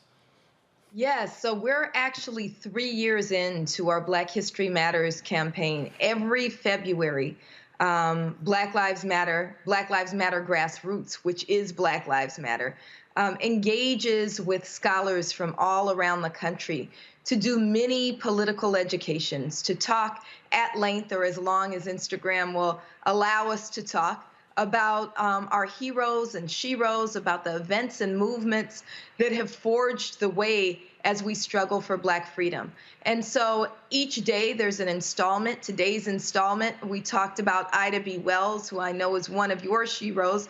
Our beloved Dr. Julianne Malveaux wrote the caption for Ida B. Wells, which goes more deeply than like a Wikipedia post. It's really about her impact on Black freedom. It's really about her impact on us, and it's meant to inspire us to do the work of making Black history. And this year, Dr. Anthony Ratcliffe of Cal State LA's Department of Pan-African Studies is leading that charge, and he's curating and working with these 28 Black scholars from around the country to make sure that we uplift names that we know, like Ida B. Wells and Frederick Douglass, but maybe names that are lesser known as well, but have still forged the path for us. And look, what we're talking about here is that we're now living in an America where our history is under vicious assault because what these folks don't like, they don't like the fact that we now get to tell our own story. That's right. That's right. And, you know, of course, what you do, like you said, every day is about us telling our own stories, right? One of my first encounters with you, I don't know if you remember this, but this was back in 2014, 2015, and we were in space together. And one of the things that I talked about, and one of the ways in which, you know, I'm most appreciative for you is there's an African proverb that until the lion tells the story, the hunter will always be the hero. And you have been a lion for us. Our Black scholars are lions for us. The whole discipline of Pan-African, Black, Africana, African-American studies is about us being the lions who not only tell our own history, but also understand that knowledge comes from many spaces. It comes from reading books like those piles and piles that sit behind people like Dr. Greg Carr, but it also comes from the wisdom of our grandmothers and mothers in our neighborhoods. And it's meant, in every space, intellectual work is meant to contribute to the freedom of our people. So our Black History Matters campaign is about inspiring the work, about remembering that these intellectual traditions are core to who we are as Black people and inspire us as we move forward. We're not just struggling ahead aimlessly. We have a pathway that is thought out, that's well determined, that's well considered, and that's what Black History Matters is about. So we hope that everybody will follow the hashtag Black History Matters on Instagram to get these mini boosts of political education, Black political education that are brought to us by some of our greatest minds. All right, Melina Abdullah, we appreciate it. Where can people go to get more information? Just follow BLM Grassroots on all social media. Those posts are, again, on BLM Grassroots Instagram, and people can go to blmgrassroots.org for more about Black Lives Matter Grassroots, which is the on-the-ground work of Black Lives Matter. All right, then. We surely appreciate it. Thanks a lot. Thank you so much. Greg, I want to start with you. When I talk about what is under attack, it literally is. And it's interesting. I've had conversations with people, and they will say things like, "I mean, you know, we need to have more of this taught in our schools." And I keep saying, if you keep waiting for a school system to teach our kids. I'm like, you out your mind. I mean, I'll never forget when I was in African American history class, studies class at Texas A&M, and we were Dr. Broussard was the professor, and Dr. Alvin Broussard, and he was sitting there teaching class, and there were some black students in there, and many of the black students were real cocky to the white kids about black history, and so we started going over some stuff, and I would look at them, I'm like, your ass didn't know that either, huh? And I would sit here, of course, they would be mad at me. I'm like, look, you can get mad at me, but I said, we one of them black families that had them 4 volumes of Ebony magazine, the pictorial history of blacks in America. I'm like, so I was flipping through them bad boys when I was 6 or 7 years old. I said, so none of this stuff is new to me. And it's a whole bunch of black people who are walking around today utterly clueless about our own history. Absolutely. And there's a greater percentage of them who are utterly clueless who are in the academy at the university than there are in the community. Roland, you've put your hand right again on the living heart of this. When you talked to Steve last week about the AP course, and this is a brother at the top level of the College Board, and you reminded him about those Ebony volumes. It is a reminder that our community has always taught our history. Before apartheid was over, before Jim and Jane Crow was over, it was more coordinated, it was stronger. Carter Woodson had his textbook, The Negro in Our History, in those segregated schools. Well, you keep making a point. Hey, y'all, before, no disrespect, before Nicole Hannah-Jones' 1619 Project, LaRone Bennett was doing that kind of writing in Ebony magazine every month. That's exactly right. In fact, the earliest textbooks we have, J.W.C. Pennington, History of the Negro Race, was 1841. Robert Benjamin Lewis, Light and Truth, 1837. And that is no disrespect. Every generation has to tell its history. But Roland, you're making the most important point. And it is a constant theme tonight, and as you say, 5 nights a week, Reese. When we control our narrative, it shapes how we are respected and how we can move together as a force. The sister in Atlanta, who then moved to Memphis, who brought the Scorpions unit and that concept of policing, over-policing our community with us. The sister who's now police chief in Memphis, that unit was disbanded because there's uproar now. The community is involved. Now, why do I connect that to what we're talking about here? I'm saying that the way we studied history has now forced the College Board to introduce this course. Were there people like Steve at the College Board who wanted to do this course for years? Absolutely. But when y'all got out in the street in the summer of 2020, and Roland covering that, and everybody pushing that, it scared the hell out of every white institution in this country, including the College Board. That gave Steve and them the momentum to say, hey, what about now? Hell yeah, let's do it, let's do it. And here we are. And I'm telling you, there's some black people who wanted to go slow, who are now jumping out in front of this, involved with the College Board, saying, hey, this is the time. Yeah, you wasn't talking like that. This is the outside-inside strategy. And finally, I'll end with this. You know, we've always studied, and this is what I saw firsthand Thursday night talking with these teachers who are teaching the course. Imagine this. You got an AP course on African American studies for the first time in history. Students are taking that course. They took it in the fall. They're taking it in the spring. They're going to go back in the fall. As they are telling their friends, particularly their black high school friends, who ain't never been in AP. I never took an AP class. I myself am a graduate of ISS. Some of y'all know what that is. I'll tell the rest of you. In-school suspension. So the point is this. As these black students are finding out about this class, guess what they're telling these black teachers that are teaching it? I want to take that next semester. Guess what College Board's about to have on its hands? You got a problem. Why? You have black students who now want to take this class, and other students, you ain't going to have enough teachers. That is not coming from people who have shaped this from the top down. That's coming, as we've used the rhetoric, from the bottom up. The same people who watch Black Star Network, same people who watch Roland Martin Unfiltered, same people who don't wait on anybody to save them. They're going to overflow the boundaries of this argument about the College Board, and while they're doing it, the community will continue to do what we have always done, teach our own, save our own, protect our own, and that's the best way to change everything. You start from the inside. See, Reese, if you a baby boomer or a Gen X, I know you a real one. Go to my iPad. I know you a real one if you know what this is. If you know what this is, I know you a real one. If y'all had listen, some black people couldn't afford all 4 volumes, but if you had 1, 2, 3, or all 4 of these, I know you a real black person. Well, that's a little before my time, but I did have. Carol, my producer, her mama still got hers. I love it. You know, there's something to be said about a framework, though. To Dr. Carr's point about, you know, what it means for the institution of learning to have the AP course. You know, what a lot of people are succeeding at now is putting information in bite-sized chunks that are catchy enough to, whether it's true or not, people are going to take it and run with it. And I do think that context and the way that things are introduced matters. Not to bring up, you know, the other night, but for instance, when our conservative friend brought up Fannie Lou Hamer and her position, taking her position out of context can be harmful and it can be weaponized. And so I think that it is important to have things like the AP course that has been vetted.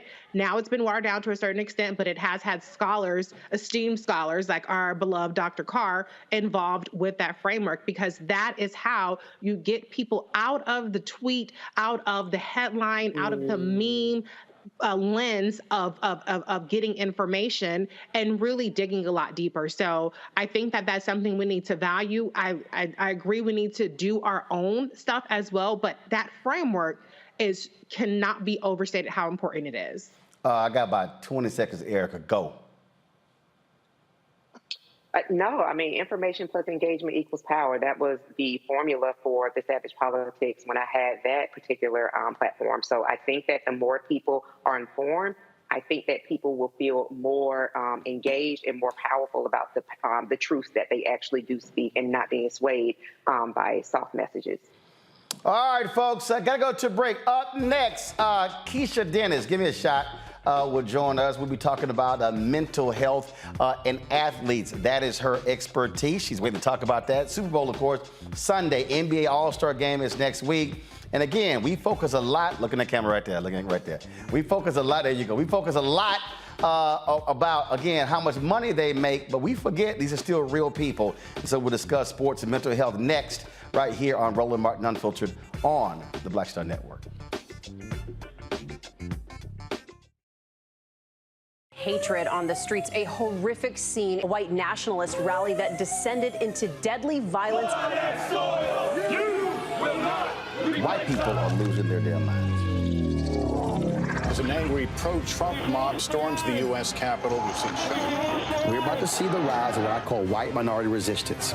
We have seen white folks in this country who simply cannot tolerate black folks voting. I think what we're seeing is the inevitable result of violent denial. This is part of American history. Every time that people of color have made progress, whether real or symbolic, there has been what Carol Anderson at Emory University calls white rage as a backlash. This is the rise of the Proud Boys and the Boogaloo Boys. America, there's going to be more of this. Here's all the Proud Boys, guys. This country is getting increasingly racist in its behaviors and its attitudes because of the fear of white people. The fear that they're taking our jobs, they're taking our resources, they're taking our women. This is white fear.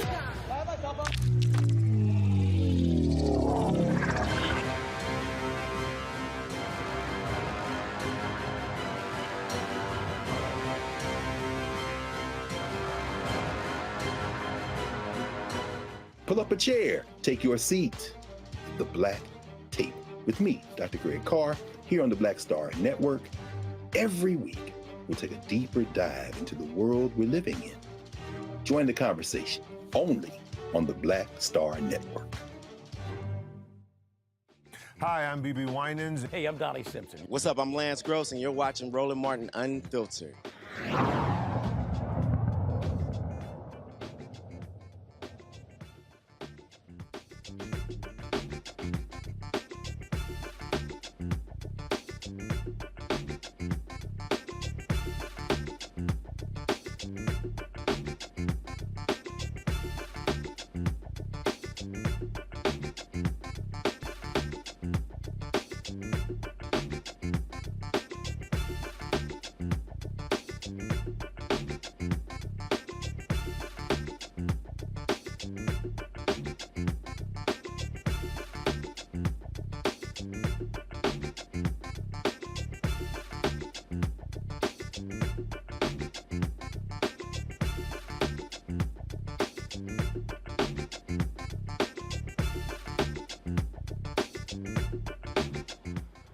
All right, 3 hours ago, really 4 hours ago, the NBA trading deadline actually expired. Kevin Durant, blockbuster trade. He gets transferred from Brooklyn Nets to the Phoenix Suns. John Wall left the Rockets trash 3 weeks ago. Now he just got traded back to the Rockets from the Clippers for Eric Gordon. This happens all the time. And you look, when you're fans, you like, okay, whatever, my team has improved or they got worse. But we never actually think about the impact of those type of decisions on players, on their families, on their children. They're in school, the mental health. Super Bowl is taking place on Sunday, and so many people are going to be watching, and they're placing bets, and they're caring about what Rihanna's doing at the halftime show, but also not understanding the reality of what athletes go through. I remember a number of years ago, running back Stanley Wilson of the Cincinnati Bengals went on a drug binge a couple days before the Super Bowl. I also remember when the Raiders played in the Super Bowl, I forgot who they played. I think it was the center for the Raiders who had a mental breakdown, and he literally went missing. Folks, before the Super Bowl. Now you would say, what the world are you thinking? This is the biggest game of your life. But the reality is that mental health impacts athletes just like it does everybody else. And so my next guest is the founder and CEO of the Elephant in the Room. That's her foundation. Keisha Dennis focuses on these issues, and she specifically works in the area of sports. So glad to have you here. So first of all, what led you to work in this space? Well, to be honest with you, it came from personal experiences. Years ago, when I was a teenager, I struggled with some mental health concerns, anxiety in particular. And just like everyone in today's society, just didn't want to really talk about it. And so I knew that I wanted to change something about it. I knew that I didn't want to suffer in silence anymore, and I didn't want anyone else to suffer as well. And so I kind of coached myself out of it. And as years have gone by, I just realized that a lot of people these days, it's not as easy. And so I wanted to do something that would kind of help impact change. And then once I began to meet a lot of different players, athletes, professional athletes, I didn't really talk to them a lot about sports. I talked to them about their families. I talked to them about how they felt, what they were going through.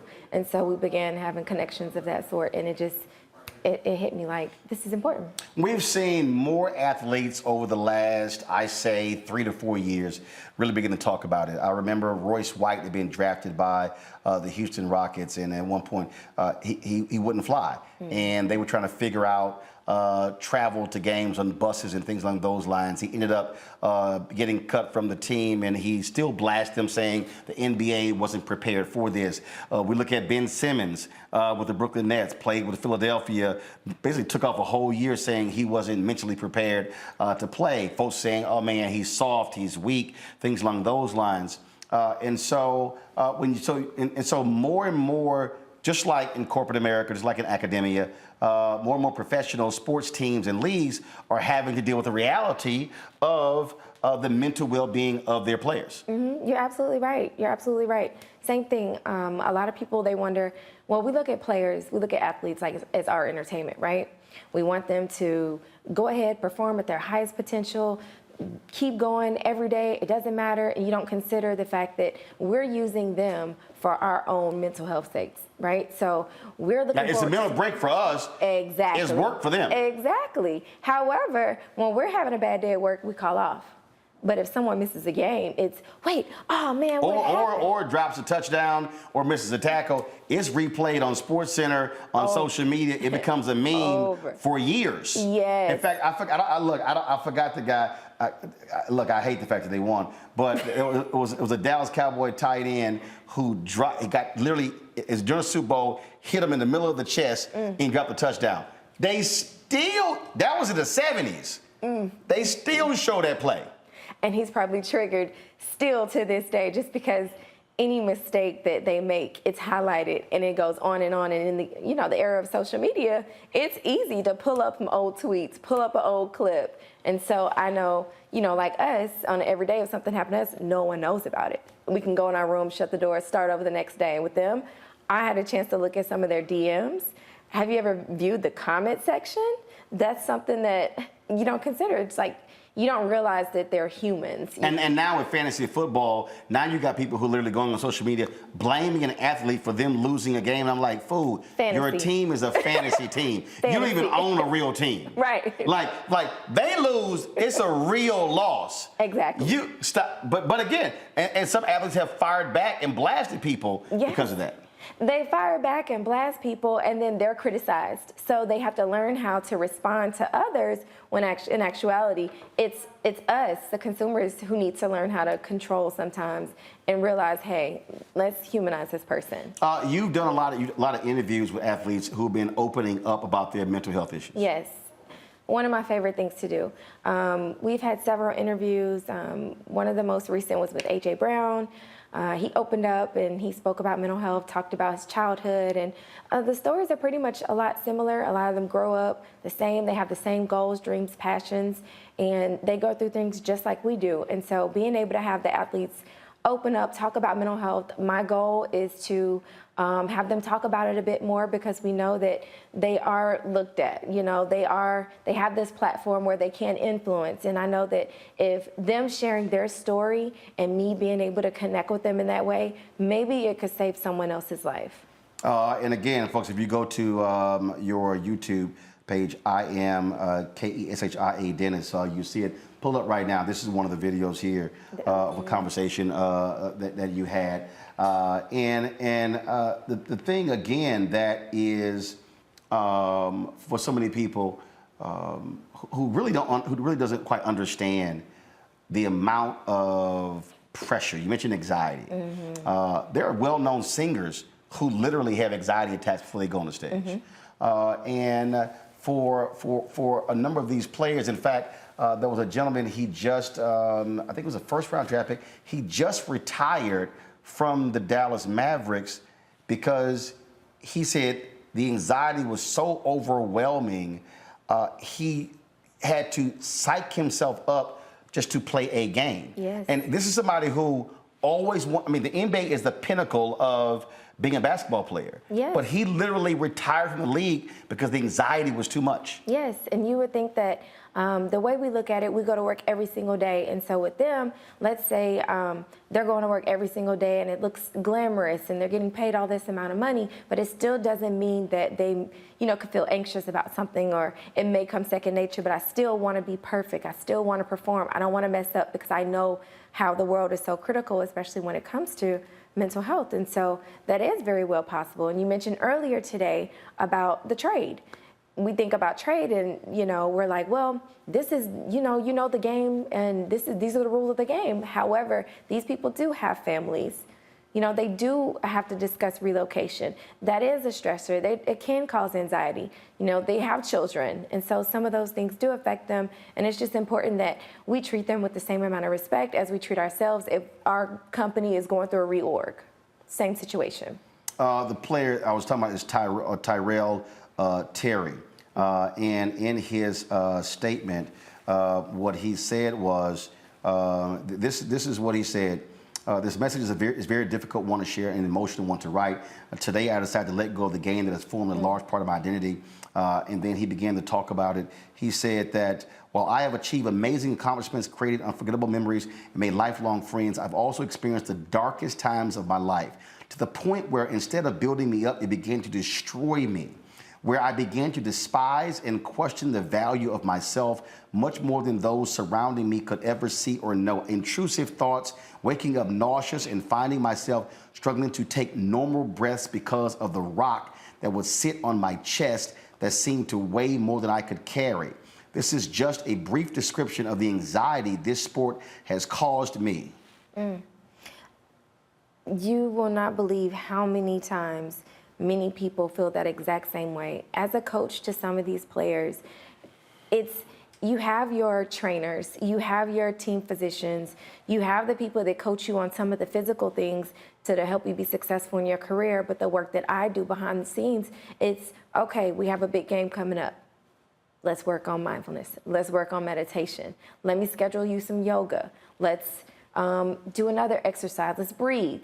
And we're having to do these things before games because it does help them prepare, and it is mental and physical. But that's expected. I've been there before. Being able, have you ever had a panic attack before? Mm-hmm. One of the worst feelings ever. So just imagine you're feeling that way, and then you still have to go show up for other people. That's difficult. That's very difficult. So my sentiments. All right, folks, we come back. We're going to have questions from our panel talking with Keisha about, again, we're talking mental health in sports. Super Bowl is taking place on Sunday. I'm telling you right now, there are some players you might think it's all about exciting. This is the biggest game of their life, and they're trying to figure out, man, how am I going to cope playing in front of millions watching around the world?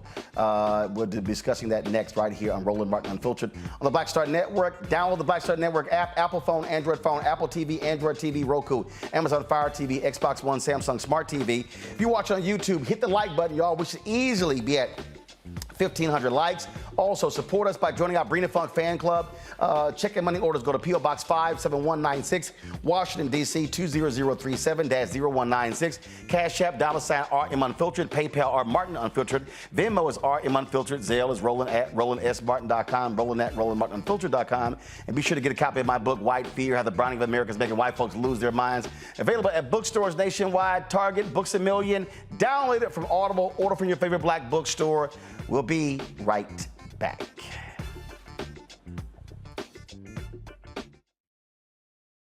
Hi, I'm Dr. Jackie Hood Martin, and I have a question for you. Ever feel as if your life is teetering and the weight and pressure of the world is consistently on your shoulders? Well, let me tell you, living a balanced life isn't easy. Join me each Tuesday on Black Star Network for a Balanced Life with Dr. Jackie. We'll laugh together, cry together, pull ourselves together, and cheer each other on. So join me for new shows each Tuesday on Black Star Network, A Balanced Life with Dr. Jackie.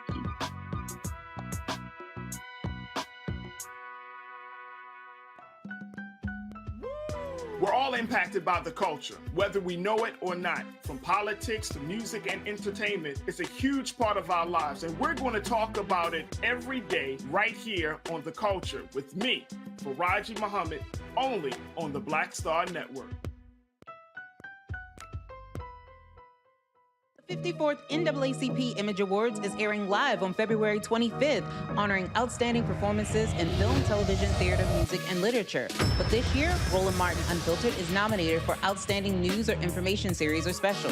To vote, head to NAACPImageAwards.net, scroll down to Outstanding News/Information Series, select the category. You have to click on hashtag Roland Martin Unfiltered Black Votes Matter Election Night Coverage. To submit your vote, you will need an email. Only one vote allowed per email. Voting ends on February 10th at 9 p.m. Vote today. Pull up a chair, take your seat. The Black Table with me, Dr. Greg Carr, here on the Black Star Network. Every week, we'll take a deeper dive into the world we're living in. Join the conversation only on the Black Star Network.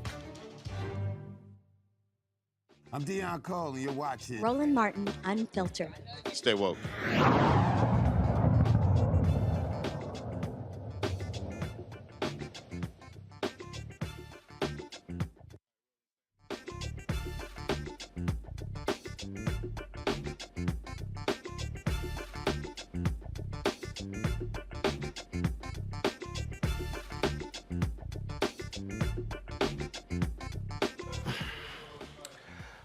All right, folks. Keisha Dennis, founder and CEO of the Elephant in the Room Foundation, is our guest, talking about mental health in sports. Conversation you're not going to necessarily get on ESPN and some of the places talking about the Super Bowl this week. Time for our panel, and I'll start with Erica. Erica is the founder of the Reframe Brain. She was in a major car accident, Keisha. And she's talked about, she talked the other night about, in terms of, what'd you say, Erica, you had a suicide... suicide safety plan. Yeah, suicide safety plan because of the things that we're going through, the traumatic brain injury that you suffered. Go right ahead with your comment and question for Keisha. Absolutely. It's a pleasure to meet you. As Roland said, I am the founder and host of the Reframe Brain podcast, where we center brain health and unseen injuries. And very interesting, this week, there was a Black Men's Brain Health conference that was sponsored in part by the NFL. And so as a person who is now a cognition coach and a wellness expert, I wanted to find out from you, have any of the NFL players or athletes that you have been in conversation with, have they attended this brain health conference in Tempe, Arizona, yesterday and today by any chance? To my knowledge, they have not, but I do know that I believe the conference that you're speaking of, I was supposed to attend that conference, and a couple of the players were invited. However, there was a conflict in some of their schedules with some of the, things that they already had planned for marketing and sorts. So for next year, we'll plan for sure for them to attend to get more educated. Oh, wow. Excellent. All right. Reese. Nice to meet you, Keisha. I'm so glad you're here. Today's topic is more so centered around athletes. So I just wanted to get your take on the mental health of female athletes. There was a little bit more talk than normal with Brittany Griner and the harrowing ordeal being a political prisoner in Russia. So I'm just wondering if you've had any engagement with like women athletes specifically and with even high school or college women athletes. Hi, thank you so much. Yes, actually we have. We've spoken with several female athletes as well, collegiate and professional. And typically, it seems as though their mental health concerns are slightly a bit different. It's pretty much similar as some of the same concerns that us women have on a regular day. And there's it's a conference that was coming up, and it particularly talked about women and mental health when it came to females being pregnant and then going back to their sport. And so it's something that is growing in that topic. And so a lot of women were getting together to talk a little bit more on how to navigate motherhood, to navigate being a professional, and also not being looked at as someone who decided to go have a child and then deal with the mental concerns of coming back and being judged. But now I believe that's becoming more and more common, especially we've seen some of the greatest do it, Serena Williams. And so it's kind of setting the standard that, women are able to bear children, get back to work, but also still keep their mental intact. Oh, and on that point, I'll go to my iPad. The WNBA is actually investigating the Las Vegas Aces because one of their star players, Darica Hamby, said that she's being bullied by the team because she was pregnant, them trying to pressure her to come back as well. And so they've had to deal with that as a league. So that's definitely one of the issues they've been facing. Dr. Greg Carr. Thank you, Roland, and thank you, Sister Keisha. This is a very important conversation. I want to draw a contrast and answer you a very specific question. My brother-in-law played in the NFL for a number of years. He was a defensive back, and so he wasn't at one of those positions where in a minute the whole thing can end. And I know when he and my sister and niece and nephew, they moved from Seattle to Pittsburgh and Atlanta, and they played in the Super Bowl. He shepherded his money, he husbanded his money, he qualifies for the pension, and he transitioned because he has his college degree from Tennessee State into the healthcare profession. So, I got an inside look at the fact that it ain't the life that people think it is. I want to ask you in contrast about the brother who was all in the news last month, but we're not hearing much from now, and that's Damar Hamlin. We know he signed that initial contract. We know the Bills have kind of said they're going to honor that contract with money that wasn't necessarily guaranteed. What kind of things go through the mind of an athlete whose career is cut abruptly short and who doesn't qualify for the pension, who might not have thought that they have to think about their life later on, who maybe at age 24 and 20 or 25, it's all over. And as we know, the league really doesn't provide for those kind of athletes. How do you counsel them at a moment when everything changes on a dime and what they thought was going to happen won't happen at all?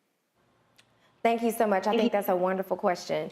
Honestly, that is probably one of the most talked about things when it comes to players. It's pretty much it's either the transition, and like you said, with your brother and their family, it's a lot to deal with when it comes to transition out of the league, especially if you maybe this was your first year deal, you didn't have a huge contract, but then your entire life from when you're about 3 years old playing Little League football up until you're 24 years old, and season-ending injury, career-ending injury, and then now you have to learn how to pretty much reinvent yourself, pretty much learn how to navigate your identity. It's an identity crisis. Who am I? What else do I like to do? What am I interested in? Who really is going to be there for me now that I don't have the fame, now that I don't have the contract? And so it is pretty difficult. And even with DeMar, I'm so excited, to see that he's been recovering. However, that is something that you have to think about. It's something that I'm pretty sure that him, his family, and everyone, they will want to discuss mental health, concerns when it comes to that, not just playing the game. Well, here, if you go to my iPad, the NFLPA medical director says that he guarantees that Hamlin will be playing football again. There was a hockey player who literally had this exact same thing, who came back, went on to a Hall of Fame career. But one of the things that a Hamlin still is going to deal with, what happens when he steps back on the field? What happens when he has his first contact? Again, that's flashing through your minds. A lot of players have talked about that. And again, I think, I remember ESPN had a show called Playmakers. And it was so real that their league partner, the NFL, made them cancel the show. Wow. No, Playmakers was so real because it was dealing with steroids, it was dealing with drugs, it was dealing with mental stuff, it was dealing with prostitutes, it was dealing with all kinds of stuff. But the NFL, if y'all never saw the show, I remember the show, I watched it. If you don't know that show, Google it. The NFL put maximum pressure on ESPN because the show was too real. They were like, no, this ain't fiction. This thing is nonfiction. But what that show revealed, again, the pressures of these athletes. You think about any given Sunday, Lawrence Taylor played the position. That critical sack or that tackle gets a $500,000 bonus, and how these players will literally put their health on the line to hit that bonus. That impacts you mentally, and then mentally for those players, what happens with their families of having to deal with that person when they're going through all that stuff on the team. Absolutely. I've spoken with some of the wives, girlfriends of some of these players, and it's the reality of it. And from my perspective, I get to see them call and talk about, they won the game. It was awesome. Everybody's cheering. Everybody's, running down the street, riding. Like, wonderful things are going on. But she's like, I'm the one who's up at 4 a.m. sitting next to the bathtub, doing cold water and putting ice in there because their bodies are just hurting. Mentally, they're drained. But they do it every day in and day out. And their mentality is that, that's what they love to do. And they're going to put everything on the line for it. So eventually. And that was, I believe, was it Lane Johnson? I think it was Lane Johnson with the Eagles. I think, yeah, here it is. Let me pull it up there.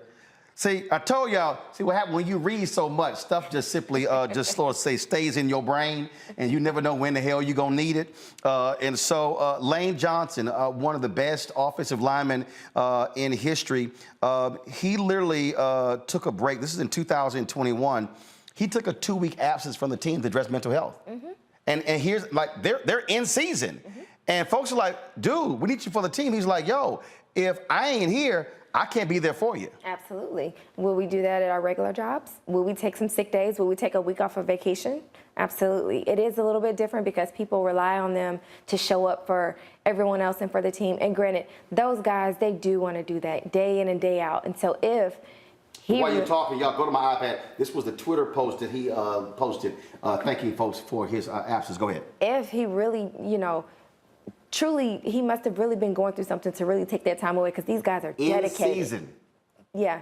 And this is a guy who was a starter. Yeah. Who literally has had a Hall of Fame career. Yeah. And there were several times where he actually was going to retire in the offseason but decided to come back. Mm-hmm. He said, I need 2 games away. Mm.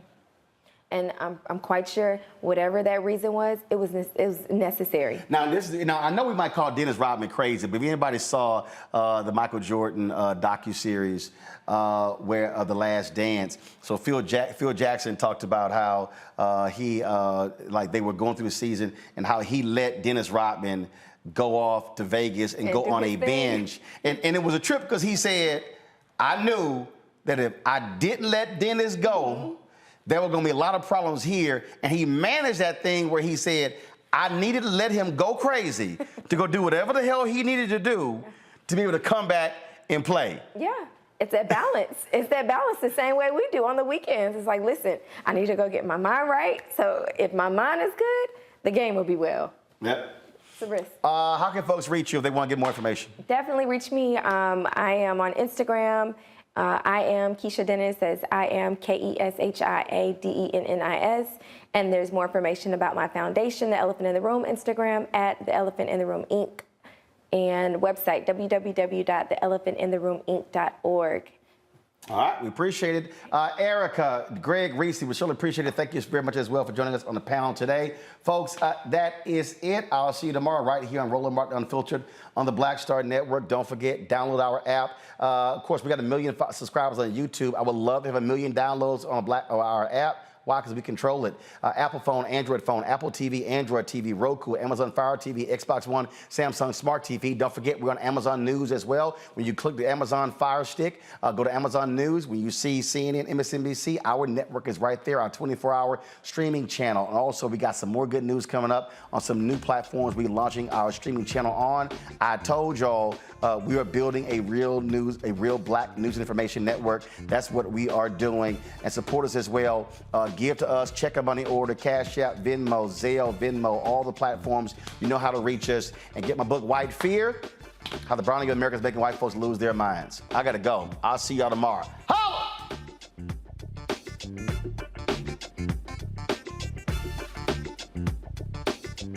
Folks, Black Star Network is here. I'm real revolutionary right now.